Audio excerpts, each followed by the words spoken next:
I'm on the WWE Twitter right now, and man, thank you, Undertaker, it says right here.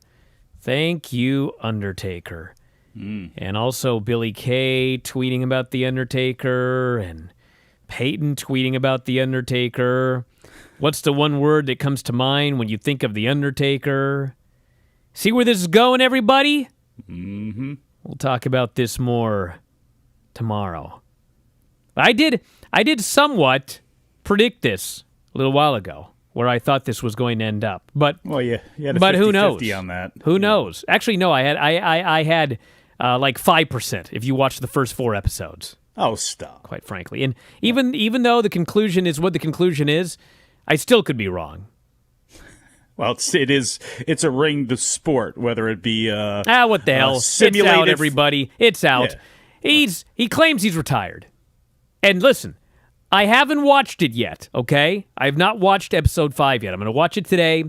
We'll talk about it tomorrow, and we'll talk about it specifically on the Filthy Tom Lawler show, because we're going to go into great detail on it. But I will say, if you listen to last week's Filthy show, I said episode 4 was different. Episode 1, episode 2, episode 3, and all 3 of those, The Undertaker kept claiming, if I just have that one match, if I just do this, if I just do that, I'll be happy. And it was like, bro, you're lying to yourself. You can't get out. But episode 4 was the first one I watched where I thought, you know what? You know where I think they're going here? I think that he's going to have that match with AJ, and when that match is over, he's going to feel satisfied, and he's going to say that he's done.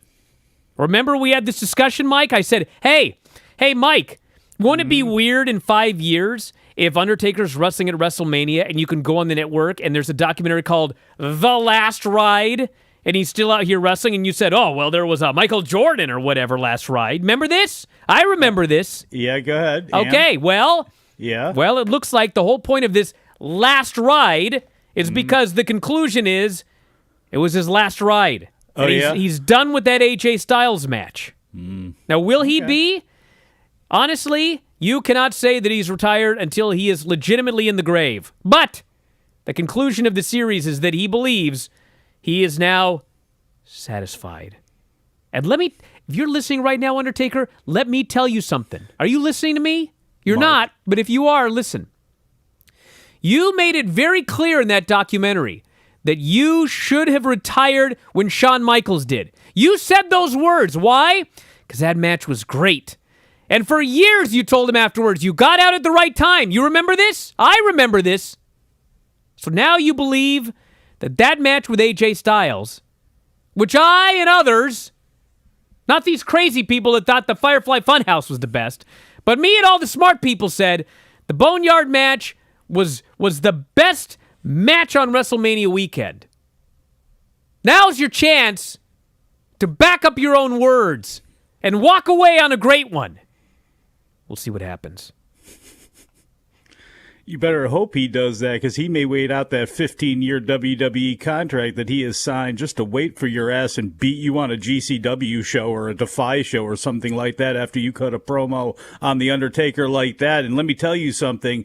When you said The Undertaker could go into the ground and that's the only way he's going to truly retire, not true. He's The Undertaker. And let's see what they've done with all of the bells and whistles and holograms and cinematic presentations. Can you imagine where they're going to go with this stuff at some point with the rights to the items that they do hold? I mean, come on. The Undertaker could come back for that. He could come back far sooner. And who's to say what retired really is with cinematic presentations of wrestling? If The Undertaker happens to show up and shadow AJ Styles the rest of his career once a year in a wacky match or something like that, could you see them doing that? I could. Does that mean he's truly retired?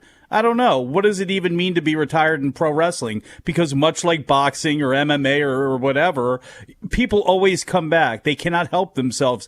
They miss that rush. They miss all of the things that come with it, including the money and some of the things like that. And maybe we don't see The Undertaker back actually physically in a Saudi Arabian ring anymore. But I could see The Undertaker truly never actually going away, even if he physically isn't. You're right, but let me tell you something, okay? And The Undertaker, you better be listening to this one too. Oh boy. Episode 4, if I recall correctly, it was episode 4. It opened up with memories of that Saudi Arabia match where Shawn Michaels actually did come back after he had legitimately retired and turned down offer after offer after offer after offer. Do you remember what happened to that match? To a man, every single one of them said, "My God, what a disaster. It was a nightmare. It was like a comedy of errors."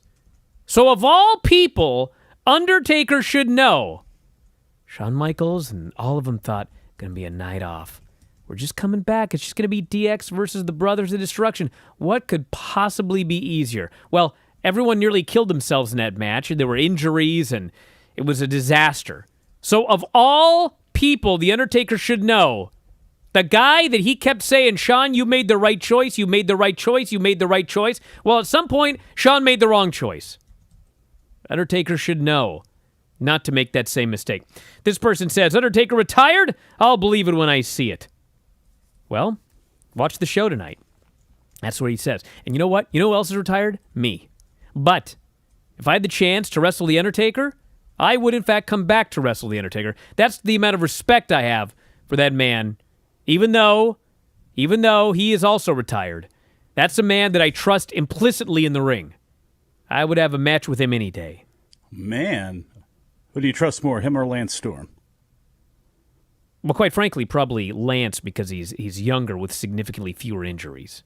You see these selfies he's posting of himself? Well, yeah. I will say that if I had to have The Undertaker tombstone me or Lance Storm tombstone me, I would choose The Undertaker.